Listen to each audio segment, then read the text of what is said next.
If you've lost access to your eBay account due to suspicious activity, follow these steps to regain control. This guide will help you navigate the process efficiently. Step 1. Visit the eBay sign-in page.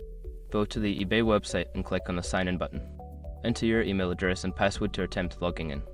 If you cannot access your account, proceed to the next step. Step 2. Click on Forgot Password. Before starting recovery, use the SR.com link in the description to open the account recovery checklist generator and make sure your verification details are ready. Step 3. Check your email. Look for an email from eBay with instructions to reset your password.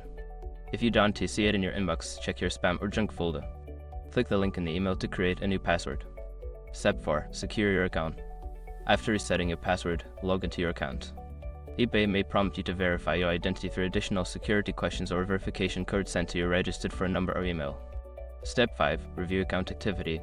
Once logged in, review your account activity for any unauthorized transactions. If you notice anything suspicious, report it to eBay immediately through the customer service options. By following these steps, you should be able to regain access to your eBay account and ensure its security. If you encounter further issues, consider reaching out to eBay's customer support for additional assistance.